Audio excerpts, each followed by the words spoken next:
di dalam hikmah nomor 45 ini Syekh Ibnu Athaillah As-Sakandari, kalau kemarin mah menukik ibu ya dari mulai niat gitu ya, sekarang melesat sampai kepada puncaknya. Subhanallah, ahlan wa sahlan wa marhaban bihudurikum al ustad awal.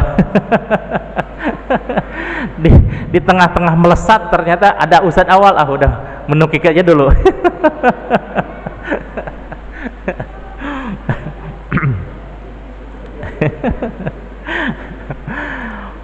Pekan yang lalu di hikmah yang nomor 43 dan 44 kita sama-sama belajar tentang niat, bahwa niat itu adalah sesuatu yang sangat mendasar dalam setiap ucap, langkah, dan niat seseorang.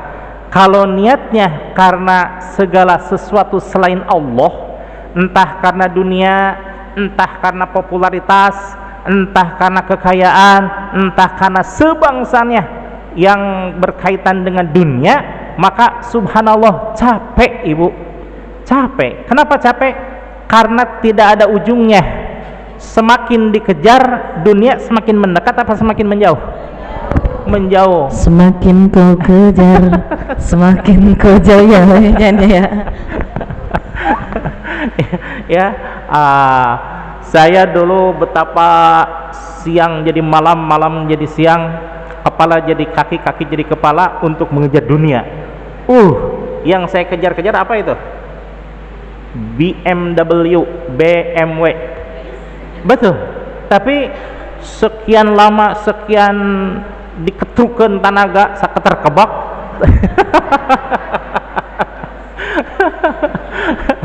Betul juga dapat BMW, cuma BMW-nya agak sedikit meleset. Apa itu? Bebek merah warnanya. Akhirnya merubah niat, berubah haluan 180 derajat. Saya mulai disibukkan dengan taklim dan tazkir. Antara majelis taklim dan majelis zikir, subhanallah, rasanya tenang sekali ya.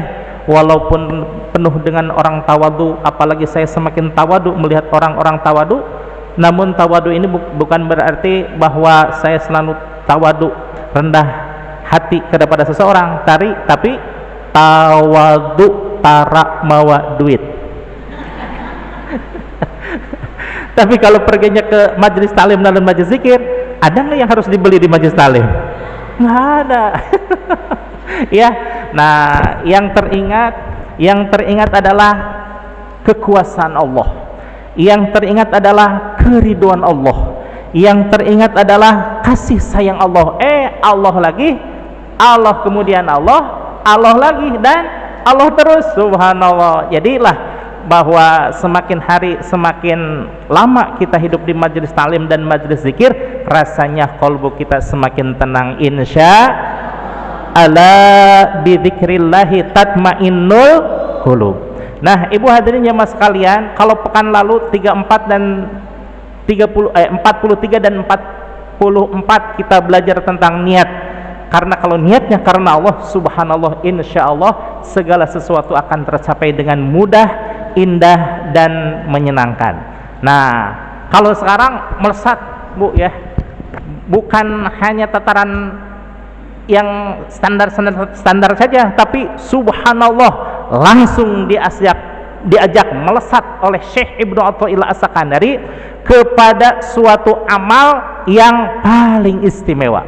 Kira-kira apa itu amalan yang paling istimewa? Apakah sholat, ataukah zikir, ataukah infak, ataukah taklim?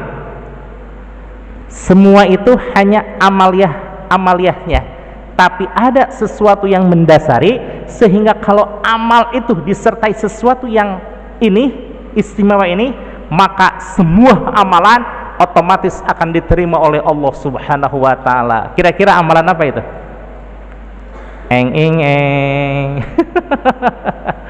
Amalan ikhlas. Amalan apa katanya bu? Amalan ikhlas. maqala min amalin baraza min qalbin zahidin, tidak bisa dianggap sedikit suatu amal yang keluar dari hati yang ikhlas. Hati yang ikhlas itu apa? Hati yang menuju kepada hanya kepada Allah.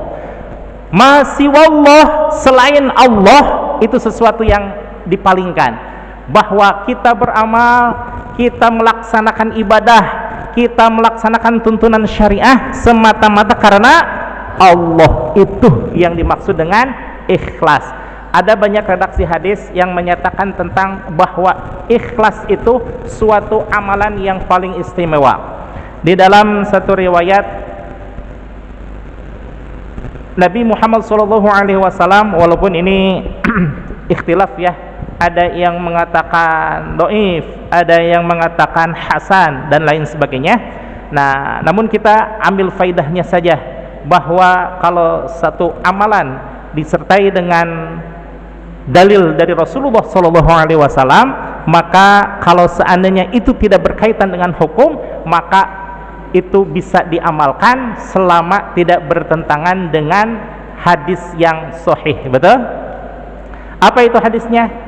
Bahwa an-nasu kulluhum mauta, semua manusia bisa saja dianggap mati semuanya, illal alimun, kecuali orang-orang yang alim, orang-orang yang berilmu, orang-orang yang senantiasa menuntut ilmu pengetahuan, orang-orang yang senantiasa mengaji, orang-orang yang senantiasa menghadiri simposium, menghadiri lokakarya, menghadiri pelatihan dan lain sebagainya. Maka orang-orang yang cinta ilmu pengetahuan di hadapan Allah dan Rasulullah tidak pernah mati, tapi senantiasa hidup selamanya. Alhamdulillah. Ya, mudah-mudahan seperti kita sekarang ini, Ibu ya, walaupun jauh-jauh di Jugjug, Anggang, di Teang, Ibu, padahal kalau mencari ilmu zaman sekarang mudah saja, Ibu ya.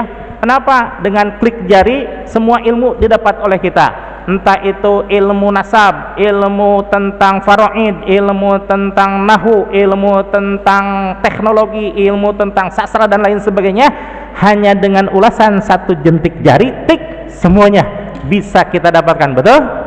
Tapi kenapa Ibu jauh-jauh dan berarahkan waktu dan tenaga untuk datang ke Masjid Baitul Salam? Subhanallah, ini semata-mata karena perintah Allah dan Rasulullah. Alhamdulillah. Maka di dalam hadis ini Rasulullah SAW menyatakan tidak akan pernah mati orang yang senantiasa menghiasi hidupnya dengan ilmu pengetahuan. Siangnya mencari ilmu, paginya mencari ilmu, sorenya mencari ilmu. Subhanallah, tiisuk jegur ke sore jeger ke peting jegir, senantiasa ilmu-ilmu aja yang dicari. Kalau saya bicara bahasa Sunda, Umi Sukaisi kayaknya senyum-senyum aja ini. Karena memang orang yang berilmu itu senantiasa hidup dan dihidupkan oleh Allah Subhanahu wa taala. Subhanallah. Tapi ini masih ada saringannya, Ibu. Kita jangan bergembira dulu bahwasannya kita hidup dalam ilmu pengetahuan. Ilmu pun masih ada saringannya, Ibu. Kenapa? Wal alimuna kulluhum halaka illal amilun. Bahwa orang yang berilmu pun masih bisa celaka kecuali orang-orang yang beramal terhadap ilmunya. Wa kullu man bi ghairi ilmin ya'malu amaluhu mardudatun la tuqbalu sahajal ma nu amal tejeng ilmuna amal nate ditolak diterima.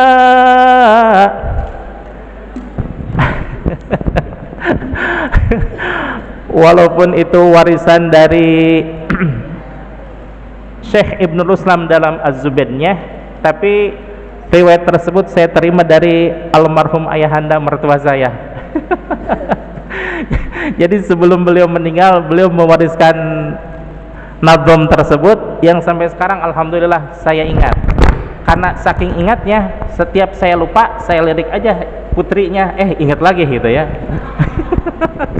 Warisan tapi beda nada gitu.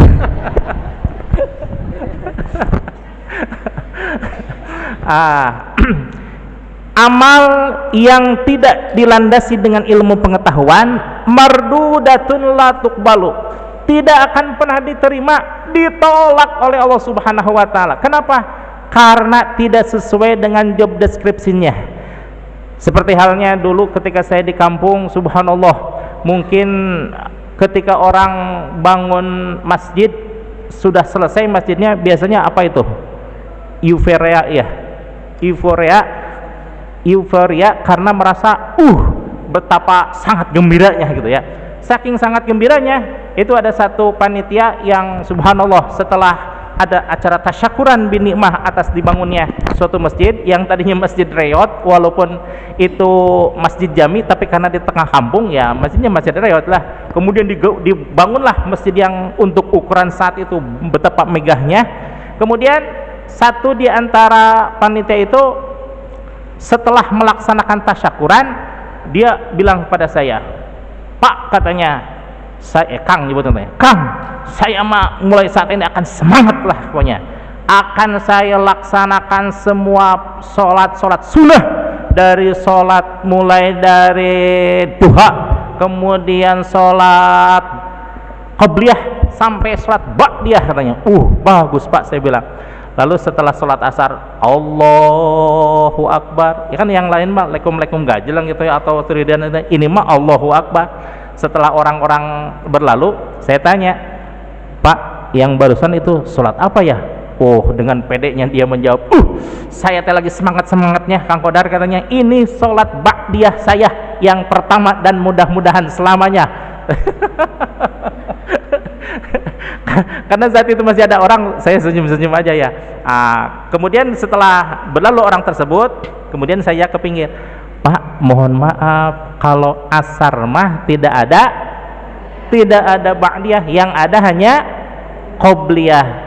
Bukannya mendapatkan pahala, tapi bukannya mendapatkan rahmat, tapi mendapatkan laknat," saya bilang. Karena itu bukan waktu sholat untuk kaum muslimin wal muslimat. Begitu ya? Waduh, subhanallah, harus saya ralat dong.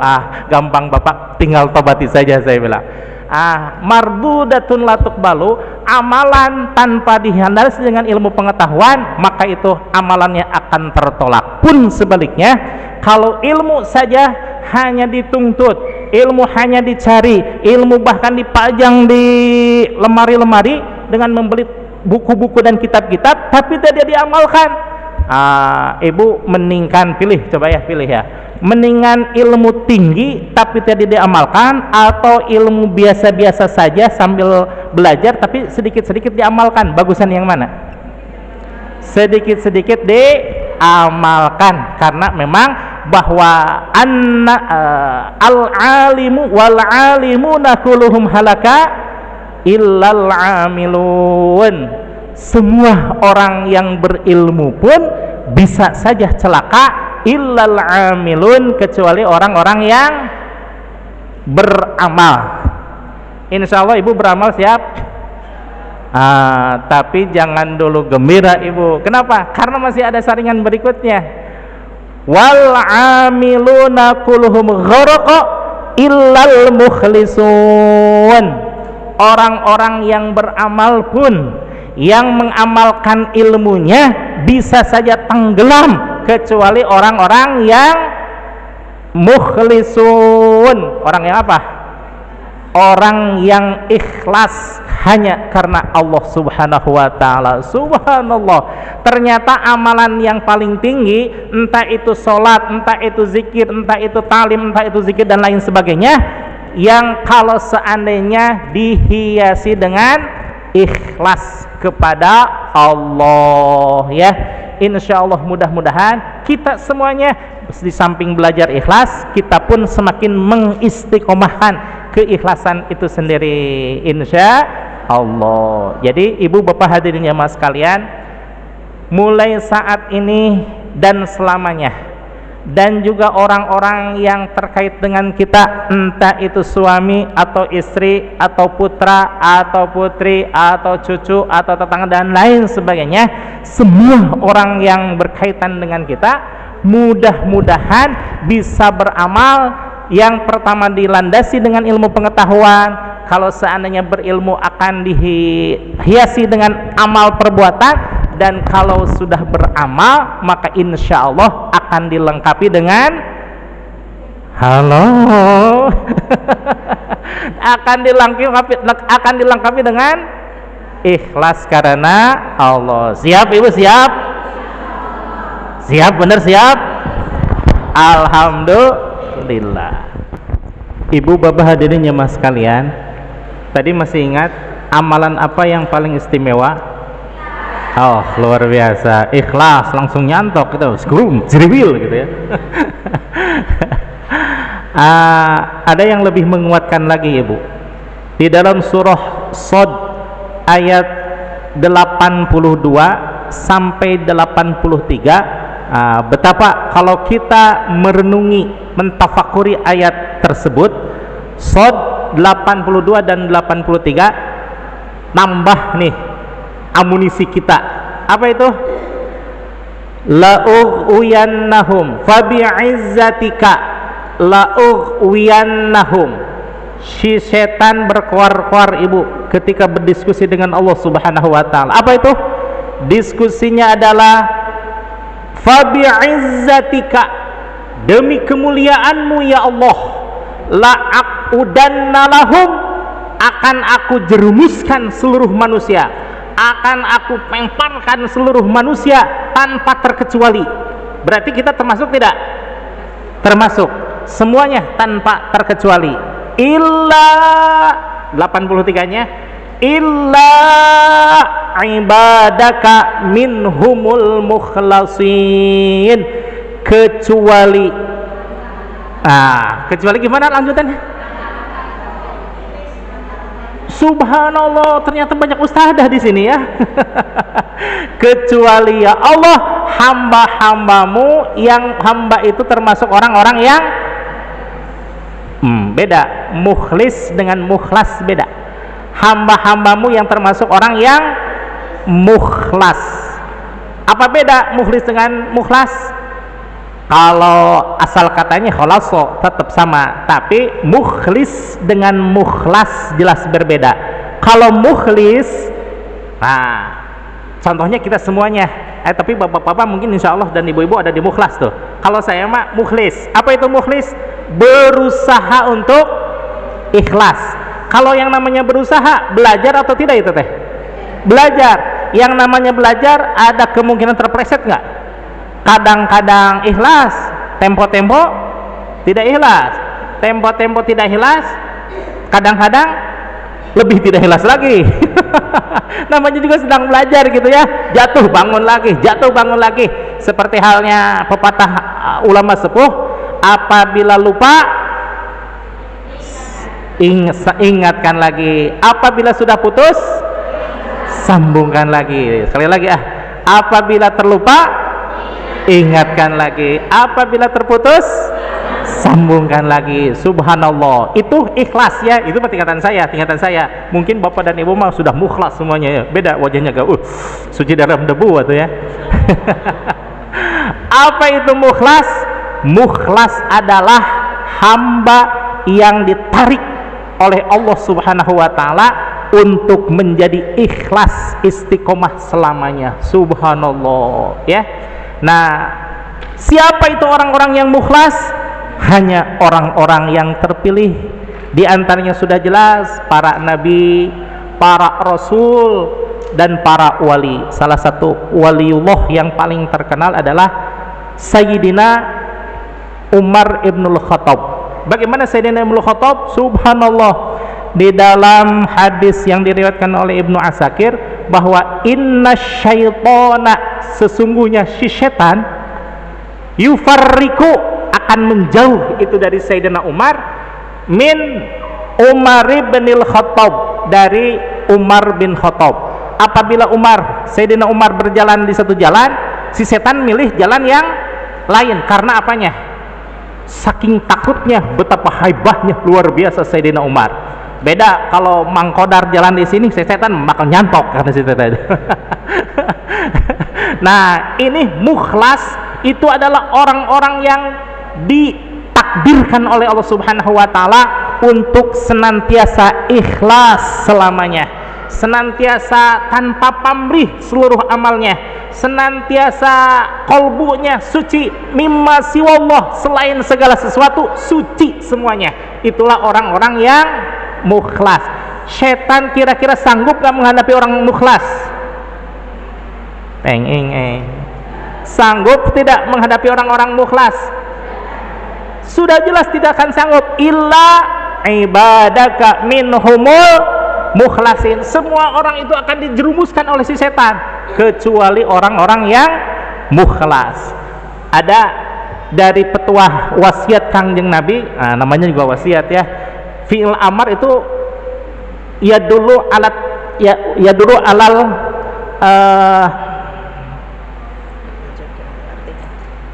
menunjukkan kepada suatu yang wajib untuk dilaksanakan. Apa itu wasiatnya? Kun ma'allah, tetaplah engkau selamanya bersama dengan Allah. Kira-kira ibu, kira-kira ini ya, Allah menitipkan waktu 24 jam. Kira-kira kita bersama Allah berapa jam atau berapa menit atau bahkan berapa detik? Oh, bingung jawabannya katanya. Mau dijawab takut riak, nggak dijawab nih, ditanya-tanya terus katanya. Sekali lagi, kira-kira selama 24 jam sehari semalam kita bersama dengan Allah berapa jam? Berapa? Ada setengah harinya ada? Tidak. Ada seperempat harinya ada? Subhanallah, tidak ada. Berapa jam kira-kira, berapa jam dari 24 jam tersebut? 2 jam, bolehlah 2 jam gitu ya.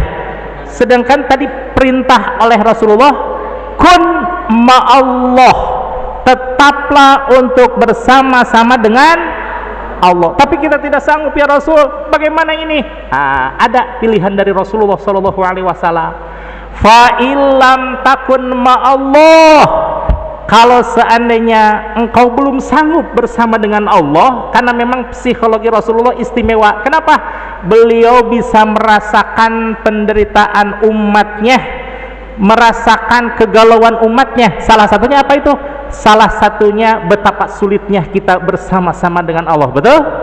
Nah, ada pilihannya. Fa illam takun ma'allah, kalau seandainya engkau belum sanggup untuk bersama-sama selamanya dengan Allah, maka kun ma'aman kana lahu ma'allah, maka tetaplah bersama orang yang orang tersebut selalu bersama-sama dengan Allah. Kira-kira siapa? Subhanallah, guru. Tapi di sini bukan guru matematika. Bukan guru fisika, bukan. Tapi guru khusus, guru spiritual. Yang dimaksud adalah guru mursyid. Guru kayaknya asing gitu ya, guru mursyid. Apa itu guru mursyid? Apa sama dengan guru olahraga? Enggak. Guru mursyid adalah guru yang senantiasa membimbing ruhaniah kita, membimbing ruhaniah kita untuk wusul ilallah. Subhanallah, ibu ya, kalau orang sudah wusul selamanya kepada Allah, senantiasa kolbunya hanya diisi dengan Allah, maka setan tidak akan sanggup untuk menggoda kita. Alhamdulillah. Ibarat kata nih, ada satu rumah yang namanya Pak Bobi. Pak Bobi itu kebetulan miara gogok yang namanya Dogi. Tetangganya mau menganterin surat. Saya bingung, katanya si temannya Pak Bobi, gimana caranya agar surat ini bisa selamat sampai kepada Pak Bobi. Gimana caranya? Lenggang kanggung aja, pura-pura tidak ada, ketok-ketok, go, oke latunya. Pertama itu beresiko tidak? Beresiko. Yang kedua, biasanya dogi ini senang dengan tulang. Dikasih aja tulang, dialungin tulang. Setelah digrogot-grogot, dimakan. Setelah ketika makan tulang mah anteng aja itu si dogi makanan tulang. Tapi setelah habis minta lagi jatahnya gitu ya. Sampai suatu saat kita kembali lagi, digogok lagi, minta tulang. Bagaimana cara yang terbaik untuk selamatnya surat tersebut kepada Pak Bobi? Halo, semuanya punya HP kan? Tinunit, Pak Bobi, saya ini teman Pak Bobi mau mengantarkan surat. Akhirnya keluarlah Pak Bobi. Lihat gogoknya yang begitu galak. Dogi, jangan begitu. Dogi itu kan teman saya katanya. Si Dogi takut pada kita atau pada Pak Bobi? Takut karena itu pemiliknya. Kita takut gak sama setan? Ya, kalau saya mah takut, Ibu. Nggak takut sama setan, luar biasa itu. Takutnya sama setan kita? Jawabannya untuk sementara takut aja lah ya gitu. Berhubung kita takut, tapi si setan punya tuannya tidak? Siapa tuannya? Allah Subhanahu wa Ta'ala. Kita mendekat kepada Allah, ditambah lagi dengan kedekatan kita bersama orang yang dekat dengan Allah. Kita mohon perlindungan dari godaan setan. Maka si setan akan takut kepada Allah. Karena itu orang yang meminta perlindungan kepada Allah juga akan ditakuti, karena setan takutnya sama Allah. Demikian juga Ibu, ketika kita berusaha untuk mendekati Allah tapi jungkel lagi, jatuh lagi, terpleset lagi. Ada saya satu ibarat Ibu masih ingat kan ketika putra kita belajar berjalan ya, kita tahu kemampuan putra kita itu berjalannya baru 3 langkah 4 langkah, tapi kita berusaha menjauh dengan 7 langkah. Kemari si anak justru bakal berjalan tapi jatuh lagi, betul? Itu pun sama dengan bimbingan mursyid, sama dengan kasih sayang Allah. Ketika Allah melihat hambanya berusaha untuk tahajud, ayo hambaku, engkau tahajudlah kepadaku, mendekatlah kepadaku. Si hamba bertahajud tapi baru juga 1 hari 2 rakaat, tidur lagi. Besoknya libur, besoknya lagi lihat ke sini. Ini pelecehan ini. Nah, Allah tahu kemampuan kita Ibu. Kita tidak bisa mendekati Allah, tapi Allah ingin engkau berusaha untuk mendekat kepadaku. Satu saat nanti akan aku ikhlaskan dirimu dan aku angkat derajatmu menjadi orang yang dekat kepadaku. Tapi harus dengan usaha dulu. Baru kita berapa langkah gebut lagi, baru juga kita berzikir lupa lagi, baru juga kita tersambung putus lagi. Tapi subhanallah, ulama bijak mengatakan kalau lupa ingatkan lagi, kalau putus sambungkan lagi. Karena manusia biasa kita tahu segala kelemahan dan juga kesadaran bahwa kita lemah tidak berdaya. Tapi alhamdulillah kita memiliki guru yang mana guru itu insya Allah mengusulkan kita ke hadirat Allah Subhanahu wa Ta'ala. Maka subhanallah, insya Allah suatu saat nanti kita akan berada di dalam makom mukhlas. Makom apa katanya? Makom mukhlas. Kalau sekarang kita berada di makom apa? Ikhlas, mukhlis, berusaha untuk ikhlas. Tapi ada jatuhnya tidak? Ada. Tapi kalau kita menggandeng dengan guru, kita berpegang tangan kepada guru, maka guru itu yang akan membimbing kita untuk senantiasa selamanya bersama-sama untuk mendapatkan rahmat dan ridho Allah. Alhamdulillah.